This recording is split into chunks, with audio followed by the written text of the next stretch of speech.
ایک صحابی اپنے باپ کی شکایت لے کر نبی صلی اللہ علیہ وسلم کی خدمت میں حاضر ہوئے اور کہنے لگے کہ یا رسول اللہ، میرے باپ نے میرا سارا مال لے لیا ہے اور جہاں مرضی ہوتی ہے وہاں بے باکی سے خرچ کر دیتا ہے۔ یا رسول اللہ، میرا باپ مجھ سے پوچھے بنا ہی سارا مال استعمال کر لیتا ہے، نہ مجھ سے کوئی رائے لیتا ہے اور نہ ہی کوئی مشورہ۔ آپ صلی اللہ علیہ وسلم نے صحابہ سے فرمایا، جاؤ اور اس کے والد کو ساتھ لے کر آؤ۔ دو صحابی بلاوا لے کر ان بوڑھے صحابی کے پاس گئے۔ بوڑھے صحابی نے پوچھا کہ نبی نے مجھے کیوں بلوایا ہے؟ تو انہوں نے بتایا کہ آپ کے بیٹے نے آپ کی شکایت اللہ کے نبی سے کی ہے۔ بوڑھے صحابی بڑے ہی غمگین ہوئے اور غم کے مارے اپنی گردن جھکا لی۔ پھر وہ مسجد نبوی کے لیے روانہ ہو گئے۔ ان کے پہنچنے سے پہلے ہی حضرت جبریل علیہ السلام حضور کی خدمت میں حاضر ہو گئے اور کہا کہ اے نبی خدا، جب اس کا باپ آئے تو آپ اس سے پوچھئے گا کہ وہ کون سے کلمات ہے جو اس نے اپنے دل میں کہے ہے، لیکن اس کے کانوں نے بھی اس کلمات کو نہیں سنا۔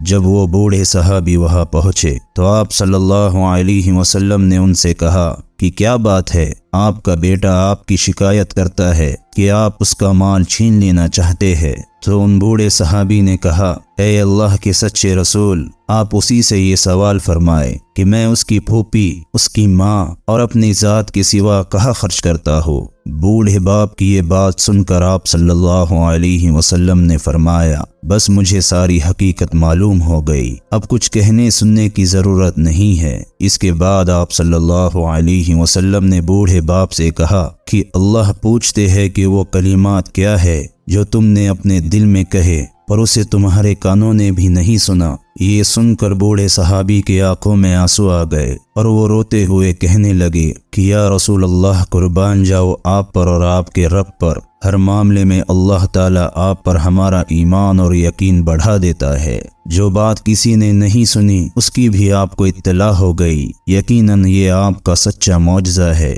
یا رسول اللہ، یہ ایک حقیقت ہے کہ میں نے کچھ اشعار اپنے دل میں کہے تھے جن کو میرے کانوں نے بھی نہیں سنا۔ تو آپ صلی اللہ علیہ وسلم نے فرمایا، تم وہ اشعار ہمیں بھی سناؤ۔ اس بوڑھے باپ نے روتے ہوئے اپنی گردن جھکا لی اور یہ اشعار پڑھے کہ اے میرے پیارے بیٹے، جس دن تو پیدا ہوا اس دن سے میں نے اپنے لیے جینا چھوڑ دیا۔ میں نے تیرے لیے اپنی زندگی کا نیا سفر شروع کیا۔ تجھے ٹھنڈی چھاؤں میں بٹھانے کے لیے میں گرم تپتی ہواؤں سے لڑا۔ تجھے گرمی دینے کے لیے میں نے رات رات برفانی ہواؤں میں کام کیا۔ جب تو چھوٹا تھا تو تجھ میں اتنی بھی سمجھ نہیں تھی کہ تو کچھ بھی اپنے ہاتھ سے اٹھا کر کھا سکے۔ اس وقت میں نے ہی تجھے غذا دی۔ تب تو جو بھی کھاتا پیتا تھا وہ میری ہی کمائی تھی۔ جب کسی رات تو بیماری کی وجہ سے روتا اور سو نہیں پاتا تھا تو میں ساری رات تجھ سے بھی زیادہ بے قرار رہتا تھا۔ تیری ایک مسکراہٹ دیکھنے کے لیے میں اللہ کے سامنے روتا اور تڑپتا تھا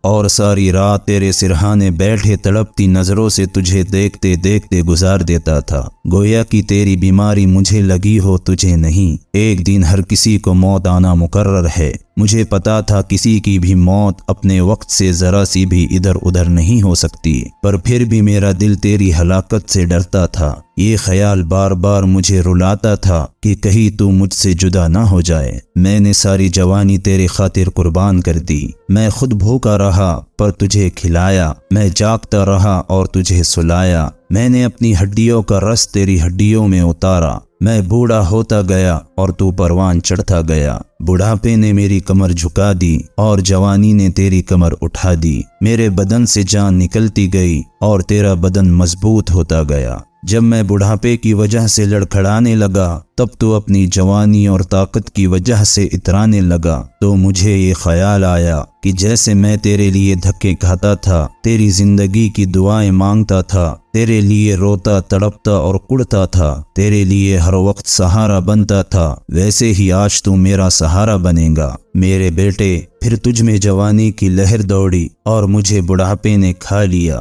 خزاں نے میری زندگی میں ڈیرے ڈال دیے اور بہاروں نے آ کر تجھے گھیر لیا۔ جوانی نے تیرے زندگی میں نئے نئے رنگ دیے اور بڑھاپے نے میرے سارے رنگ چھین لیے۔ جوانی نے تجھے سیدھا کر دیا لیکن بڑھاپے نے میری کمر جھکا دی، اور جب تو اس عمر اور حد تک پہنچ گیا جس کی ہم تمنا کیا کرتے تھے، تو نے میری ساری محبت اور وفاؤں کا صلہ سختی اور بد کلامی سے دیا۔ میں نے تیرے لیے اپنی آنکھیں جھکا لی اور اب تو ہی مجھے آنکھیں دکھانے لگا۔ پھر اب تو میرے ساتھ ایسا سلوک کرنے لگا جیسے میں نوکر ہوں اور تو میرا مالک ہے۔ تو میں نے اپنی پچھلی زندگی کو جھٹلا دیا اور خود کو یہ سمجھایا کہ ہاں، میں باپ نہیں ہوں، میں تو تیرا نوکر ہوں اور تو میرا سردار ہے۔ اگر تو میرا بیٹا ہوتا تو میرے ساتھ ایسا سلوک کبھی نہ کرتا۔ میرے بچے، تو نے میرے راتوں کے تڑپنے کو بھلایا، میرے سخت گرمی سردی سے لڑنے کو بھلایا،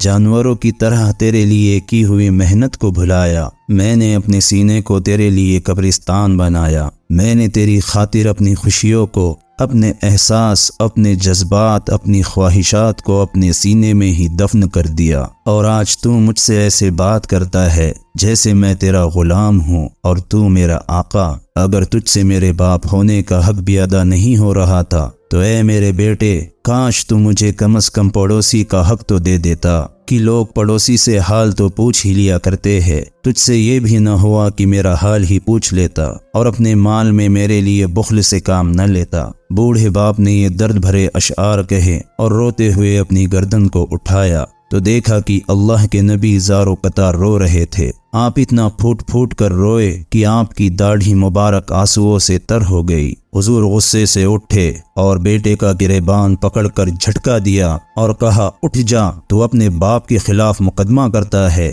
چلا جا یہاں سے اور پھر کبھی شکایت لے کر یہاں نہ آنا، اور کان کھول کر سن لے، تو اور تیرا سب کچھ تیرے باپ کا ہے، تو اور تیرا سب کچھ تیرے باپ کا ہے، تو اور تیرا سب کچھ تیرے باپ کا ہے۔